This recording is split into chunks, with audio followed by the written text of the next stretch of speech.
Buongiorno, benvenuti alla TG Sicilia, le principali notizie. Convalidato il fermo dopo l'interrogatorio a Milano del sedicenne accusato del delitto di Gabriele Vaccaro a Pavia. Accusati di concorso in omicidio i 4 giovani che erano con lui. Intanto migliaia di persone alle fiaccolate di Favara e Pavia chiedono giustizia. Palermo non si può morire senza giustizia. La protesta ieri sera di sindacati e associazioni in via Marturano, dove hanno perso la vita i 2 operai precipitati dalla gru. Anche a Catania i sindacati chiedono sicurezza nei cantieri dopo il nostro servizio in Piazza Lupo. È grave, affermano CGIL e CISL, che nel cuore della città gli operai lavorino senza un minimo di protezione. Caltanissetta con i 35 arresti di ieri a Niscemi, stroncato dagli investigatori il tentativo delle cosche di estendere il controllo del malaffare a Gela, dalla gestione delle piazze di spaccio al business dei rifiuti. Il Senato ha approvato il decreto Niscemi per fronteggiare i disastri dopo l'emergenza frana e il ciclone Harry, ma sul territorio restano criticità, famiglie in difficoltà, donazioni ancora ferme. Chiede giustizia alla famiglia di un uomo di Mazzara del Vallo ammalato di tumore e morto sabato scorso dopo un susseguirsi di ricoveri, prima in città, poi a Palermo, infine al pronto soccorso dove è spirato. Dopo la denuncia ai carabinieri, la procura di Marsala ha aperto un fascicolo. Sorpresa, la guerra e la crisi energetica non fermano il turismo in Sicilia. Anzi, tra il 25 aprile e il 1 maggio, attesi negli aeroporti di Palermo e Catania, quasi 800.000 passeggeri, più dell'anno scorso. A Niscemi la musica diventa solidarietà. Sabato 25 concerto con Mario Biondi, Luca Madonia, Sugar Free e Lello Analfino in piazza Vittorio Emanuele. Calcio del Catania domenica, con diretta su Telecolor, sarà di scena in casa dell'Atalanta Under 23. Toscano non avrà Quini e deve ridisegnare il centrocampo.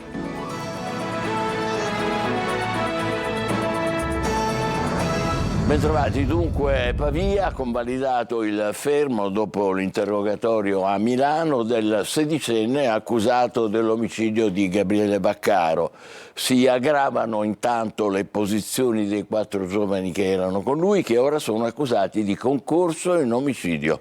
Domani l'autopsia. Intanto migliaia di persone alle fiaccolate di Favara e di Pavia chiedono giustizia. Davide Sardo. Convalidato il fermo del sedicenne accusato dell'omicidio di Gabriele Vaccaro. Il giovane resta nel carcere minorile Beccaria di Milano e dovrà rispondere anche del tentato omicidio del 26enne di Ribera intervenuto per difendere l'amico. Si aggravano intanto le posizioni dei 4 ragazzi che erano con lui. Per loro si ipotizza il concorso in omicidio oltre all'omissione di soccorso. Domani è prevista l'autopsia sul corpo di Gabriele, un passaggio fondamentale per chiarire ulteriormente la dinamica dei fatti. E mentre la giustizia fa il suo corso, il dolore si trasforma in partecipazione. 2 fiaccolate in contemporanea a Favara e Pavia hanno unito migliaia di persone. In testa al corteo a Favara gli amici di sempre, con una foto gigante di Gabriele. Subito dietro i bambini della scuola calcio con uno striscione. Ho giocato con Gabriele negli anni 2017-2018, un ragazzo, che dire, a parte che non ci sono parole per quello che è successo. Non si può perdere la vita a soli 25 anni in questo modo. Gabriele ci lascia un vuoto incolmabile, era un ragazzo d'oro. Il silenzio rotto da un lungo applauso nella piazza Cavour, illuminata da un grande cuore di luce, un abbraccio collettivo che attraversa 2 città e tiene vivo il ricordo di Gabriele. Palermo non si può continuare a morire senza giustizia. La protesta ieri sera dei sindacati e delle associazioni scesi in strada in via Marturano, dove il 10 aprile sono morti 2 operai precipitati dalla gru. Marco Gullà. Quando muore qualcuno dobbiamo unirci tutti. Quando muore qualcuno senza giustizia, senza tutele, ci dobbiamo unire tutti. Associazioni, sindacati e liberi cittadini ieri sera hanno partecipato alla manifestazione in via Marturano, luogo della tragedia sul lavoro, in cui il 10 aprile scorso hanno perso la vita due operai, Najah Jaledin e Daniluk Tiberi Mikai. Dopo quasi 2 settimane, adesso è il momento della rabbia e soprattutto si chiede che venga fatta giustizia. Palermo non può più girarsi dall'altra parte, deve cambiare adesso, perché il lavoro deve essere dignità, non una condanna a morte. Proseguono le indagini per accertare come sono morti i 2 operai. Intanto quello che è stato certificato fino adesso è un rosario di irregolarità. Vi rendete conto che noi per una città di 700.000 abitanti, quinta città d'Italia, abbiamo un ispettore del lavoro che dovrebbe controllare ogni giorno tutti i cantieri, la sicurezza dei cantieri, la regolarità delle posizioni dei lavoratori. Allora poi, come dire, a pensare male si fa peccato, però spesso ci si azzecca. Sempre a Palermo il 50% dei dipendenti di 10 negozi in corso Calatafimi lavora in nero. È quanto è emerso dai controlli dei carabinieri e del personale dell'INPS. Sono stati denunciati 9 datori di lavoro e sospese 8 attività imprenditoriali. A Catania operai senza caschi e senza protezioni sul tetto dell'ex palestra Lupo. Lo abbiamo documentato e denunciato durante un nostro servizio. Il segretario della CGIL De Caudo dice situazione gravissima, inaccettabile e la CISL gli fa eco, si vigili sui cantieri. Tonino De Mana. Senza caschi, senza dispositivi individuali di protezione, sul tetto dell'ormai quel che resta dell'ex palestra Lupo, ancor peggio, sotto lo sguardo delle forze dell'ordine che presidiavano il cantiere. In una regione e in una città, Catania, dove di lavoro si muore, la nostra denuncia e le nostre immagini sono davvero un pugno nello stomaco per chi dibatte e combatte le morti bianche. Incidenti a volte evitabili se solo si rispettassero normative e leggi. A Piazza Lupo evidentemente non è stato così. Tuona il segretario generale della CGIL di Catania, Carmelo De Caudo. Chiediamo spiegazioni immediate al responsabile dei lavori, all'amministrazione comunale e all'ispettorato del lavoro affinché si accertino eventuali responsabilità e si intervenga subito. La sicurezza è un diritto fondamentale, non è un costo. La CGIL continuerà a vigilare e denunciare ogni irregolarità. Servono maggiori controlli ed un coordinamento per vari cantieri aperti in città per ridurre incidenti e limitare disagi, ribadisce la CISL con una nota a firma di Maurizio Attanasio, segretario generale, e di Giuseppe Famiano, segretario generale della Filca CISL Etnea. Caltanissetta, con la retata antimafia di ieri a Niscemi con 35 arresti, azzerata la cosca di Alberto Musto, che voleva estendere i suoi affari illeciti a Gela, dalla gestione delle piazze di spaccio al business dei rifiuti. Terra Italia.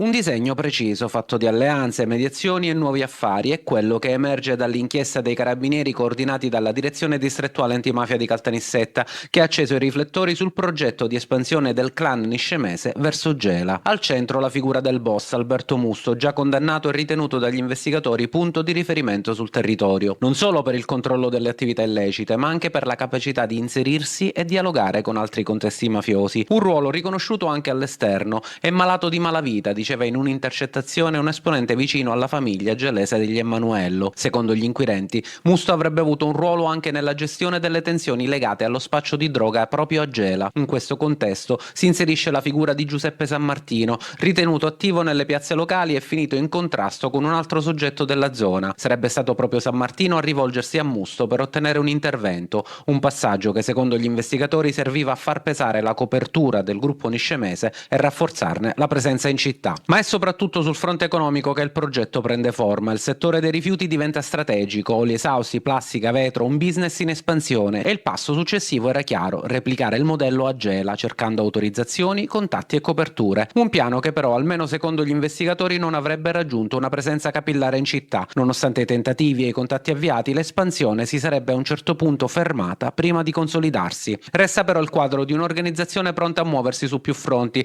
tra traffici illegali e infiltrazioni nell'economia legale, un equilibrio sottile dove affari e controllo del territorio si intrecciano nel segno della mafia. La Procura di Palermo ha chiesto il rinvio a giudizio per l'ex presidente della Regione Totò Cuffaro, detenuto agli arresti domiciliari. Cuffaro è indagato per traffico e influenze e corruzione, insieme ad altre 8 persone. Tutti gli indagati sono accusati di avere pilotato un concorso per la stabilizzazione di operatori sociosanitari.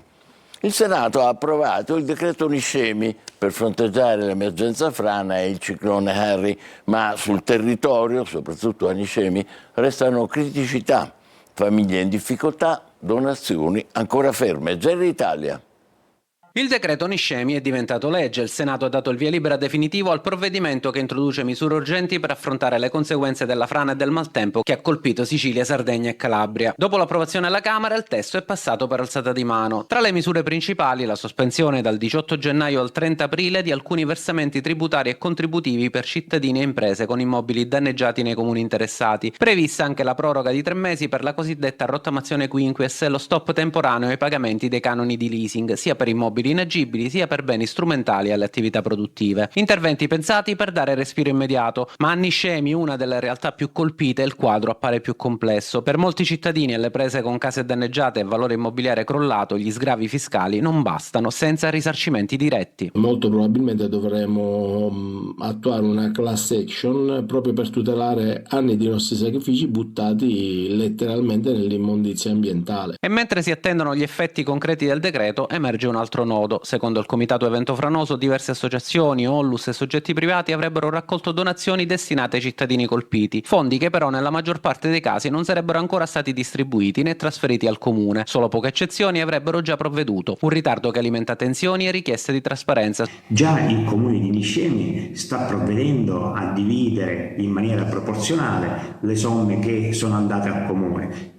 Speriamo che altrettanto le associazioni che hanno fatto queste raccolte si adoperino per dividere le somme alle famiglie sfollate. Il comitato si dice pronto a collaborare per accelerare le procedure, ma il tempo per molte famiglie è già scaduto e mentre il decreto resta in vigore, a Niscemi la vera emergenza resta trasformare le promesse e i fondi in aiuti concreti. Nuovo caso di malasanità nel Trapanese è quello della morte di un paziente oncologico di Mazzara del Vallo che, nonostante 2 ricoveri in 2 strutture diverse, è deceduto per un'emorragia. I familiari chiedono verità. Laura Spanò. Chiede giustizia alla famiglia di Giuseppe Ingargiola, 41 anni, paziente oncologico di Mazzara del Vallo, morto sabato scorso al pronto soccorso della Belaiello. L'uomo, che soffriva di un tumore alla mandibola, vomitava sangue ad ogni colpo di tosse. Martedì della scorsa settimana era stato ricoverato prima a Mazzara, poi al civico di Palermo per un attacco. Da questa struttura sanitaria però era stato dimesso senza alcun esame e sabato mattina era stato portato nuovamente alla Belaiello, dove è deceduto. Ora i familiari vogliono sapere come mai i medici di 2 strutture sanitarie non sono riusciti a salvare il loro congiunto. Seguiti dall'avvocato Valeria Liuzza, hanno presentato denuncia ai carabinieri, mentre la procura di Marsala ha aperto un fascicolo. Il calvario di Ingargiola inizia nella notte tra martedì 14 e mercoledì 15 aprile, quando ha un'emorragia. Viene portato alla Belaiello, vi rimane per tutta la mattinata ed è stabilizzato con una trasfusione di sangue. I familiari chiedono ulteriori accertamenti e il paziente viene trasferito a Palermo, dove Ingargiola rimane fino a venerdì in attesa dell'attacco che viene rinviata di ora in ora e mai eseguita. L'uomo torna a casa, le sue condizioni sembrano buone. Sabato la ricaduta e il ritorno alla Belaiello. Alle 15 la situazione precipita e dall'area emergenza viene trasferito in osservazione breve. Alle 23 i familiari vengono informati del decesso. Ora la salma è stata sequestrata. Il legale ha chiesto l'acquisizione delle cartelle cliniche dei 2 ospedali e dell'Istituto Nazionale Tumori dove era in cura il paziente. Dal canto suo, l'ASP di Trapani ha attivato le procedure di verifiche relativamente agli eventi avvenuti solo alla Belaiello. Cambiamo argomento. Inatteso boom del turismo. Il doppio ponte di primavera 25 aprile e 1 maggio riempie la Sicilia e gli aeroporti fanno registrare numeri da record nonostante le tensioni internazionali, la guerra e la crisi energetica. L'isola resta tra le mete più amate. Desiree Ferlito. Nonostante le incertezze legate ai conflitti internazionali e al caro carburante, il doppio ponte del 25 aprile e del 1 maggio regala numeri da record negli aeroporti dell'isola. Tra Palermo e Catania attesi circa 785.000 passeggeri in poco più di 10 giorni, con un aumento significativo rispetto allo scorso anno. Solo a Fontanarossa, secondo i dati della SAC, sono previsti 2.694 voli, con un incremento del 3%. 445.000 i passeggeri previsti per i ponti, con un aumento del 5,2% rispetto al 2025. A trainare sono le rotte estere, con un incremento che supera il 15%, mentre il turismo nazionale resta stabile. In crescita anche il Falcone Borsellino a Palermo, dove transiteranno 340.000 passeggeri, con un aumento del 5% rispetto allo scorso anno. La giornata del picco sarà il 1 maggio, con 212 movimenti e oltre 33.000 passeggeri in transito. Dati positivi che al momento ridimensionano gli allarmi per le ripercussioni che la guerra in Medio Oriente potrà avere nella prossima stagione estiva dell'isola. Molto però dipenderà dall'evolversi della crisi internazionale. La Sicilia al momento risponde e lo fa con numeri da boom. Catania, dopo il nostro servizio denuncia, ripresi i lavori in piazza Majorana. Arrivano le prime risposte dopo le lamentele di ristoratori e residenti e il responsabile del cantiere dice: scusate il disagio, la piazza sarà ultimata entro luglio. Tonino De Mana. Si vedono finalmente gli operai ed arrivano anche le prime rassicurazioni per ristoratori e residenti che ricadono nell'area del cantiere per la riqualificazione di piazza Angelo Majorana. Dopo il nostro servizio che evidenziava le difficoltà degli operatori della ristorazione, rimasti senza marciapiedi e soprattutto senza tempi certi di consegna dei lavori, siamo stati promotori di un confronto diretto, agevolato anche dall'impegno del vice sindaco di Catania Pesce. Ognuno ha spiegato le proprie ragioni, partendo dai disagi dei titolari delle attività che si affacciano sulla piazza. Vi sentite un po' risollevati in questo senso? Se ci garantiscono la pavimentazione, come dice lui, il massetto, sì. E il fine lavori il più presto possibile entro l'estate, sì. Le rassicurazioni maggiori sono il fatto che loro iniziano nuovamente a lavorare, il fatto che ci danno delle scadenze per la consegna della piazza.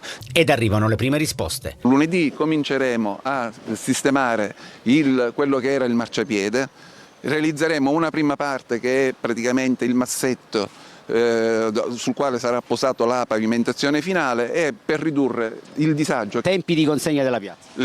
Su piazza Majorana il programma prevede di finire a meno della piantumazione delle nuove essenze entro fine luglio. Intanto procedono gli interventi per l'abbattimento dell'ex palestra Lupo. Concerti a Niscemi, la musica diventa solidarietà. Sabato 25 andrà in scena in piazza Vittorio Emanuele Art is This, l'arte è questa, concerto benefico a sostegno della comunità colpita dalla frana e ci saranno Mario Biondi, Luca Madonia, Sugar Free, Lello Analfino, Roberta Lunghi. Quando noi artisti possiamo dare il nostro piccolo contributo a esserci per sensibilizzare su un problema o qualcosa, insomma, dobbiamo appunto esserci. Rispondere subito. E a dire presente saranno in tanti a Niscemi, dove la frana ha lasciato ferite, le note diventeranno voce di rinascita e abbraccio collettivo. Sabato 25 aprile, piazza Vittorio Emanuele si trasformerà in un grande palcoscenico di solidarietà con Art is This, l'arte è questa, il concerto nato per sostenere la comunità dopo la frana dello scorso gennaio. Sul palco si alterneranno grandi numeri. Una manifestazione del genere ci fa suonare con una profondità maggiore.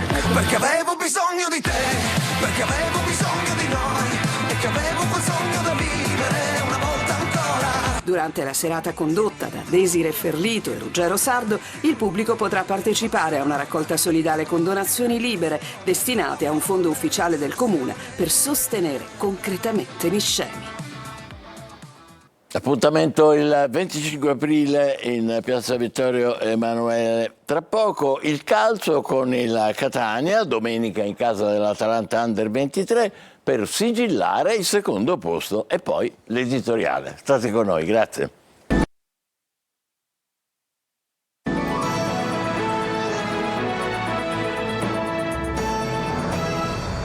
maggio il Catania domenica con diretta su Telecolor sarà di scena in casa dell'Atalanta Under 23. Toscano non avrà Quini e deve ridisegnare il centrocampo. L'ultima mezz'ora con il Potenza con tanta qualità in campo dovrà servire da trampolino per il futuro. Marco Carli. L'ultima giornata per raggiungere l'obiettivo minimo del secondo posto, ma anche la consapevolezza che dopo gli errori e le ripartenze di questi ultimi 3 mesi, le prospettive potrebbero essere diverse, potrebbero regalare quello per cui si lavora dalla scorsa estate. Per arrivarci si riparte da Caravaggio e dalla partita con l'Atalanta Under 23. In casa Catania tutti si augurano che la seconda tappa della corsa sia il 17 maggio per i quarti di finale dei playoff. Servirà pareggiare con i nerazzurri per averne la certezza, ma anche con la sconfitta il secondo posto arriverebbe in caso di contemporanea vittoria della Salernitana. Al di là dei numeri, Toscano però vuole inevitabilmente vedere progressi nella sua prima settimana intera di lavoro da quando è tornato in panchina. Dovrà, gioco forza, ridisegnare il centrocampo, dove Quaini è squalificato e dove non è sicuro il recupero di Corbari. Qualora l'ex Entella non ce la facesse, insieme a Di Tacchio potrebbe giocare l'ex Jimenez, che nell'ultima gara ha dato la scossa alla squadra insieme a Cicerelli, uno dei diffidati in casa rossazzurra, con Bruzzaniti, Di Noia, lo stesso Di Tacchio e il tecnico toscano. Dato questo che andrà preso in considerazione perché un'eventuale squalifica peserebbe nella prima dei playoff. Ma Toscano sa di poter contare sulla qualità dei suoi interpreti, quella che negli spareggi promozione potrebbe fare la differenza e quella che, come dimostra anche l'ultima mezz'ora con il Potenza, non manca di certo in casa Catania. Serve sfruttarla appieno.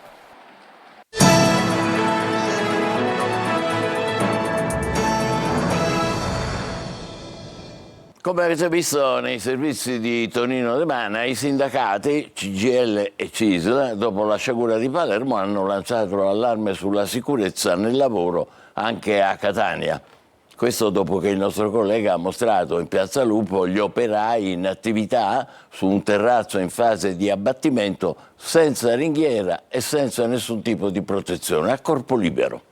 Intanto i servizi sul cantiere fermo in Piazza Maiorana, che costringeva a rischio chiusura per mancanza di clienti, un ristorante e una pizzeria soffocati dentro una zona fantasma, invisibili la sera, senza luci, senza pedane d'ingresso, hanno spinto subito il Comune di Catania a intervenire con illuminazione e percorsi adeguati. E poi i lavori nella piazza sono ripresi e saranno terminati entro luglio. Ecco, senza falsa modestia, questi sono 2 esempi del giornalismo moderno che a nostro avviso merita una città come Catania e una regione come la Sicilia. Cronisti in strada e non solo e sempre dietro gli schermi dei computer, attenzione ai problemi veri della gente, fuori da logiche di schieramento, né di qua né di là, senza tirare la volata o prendere di mira questo o quel partito. Un'informazione indipendente che risponde solo agli ascoltatori. È quello che ci sforziamo di realizzare da Antenna Sicilia e da Telecolor, TV private che fanno servizio pubblico. Grazie sempre per il vostro ascolto. Buon pomeriggio.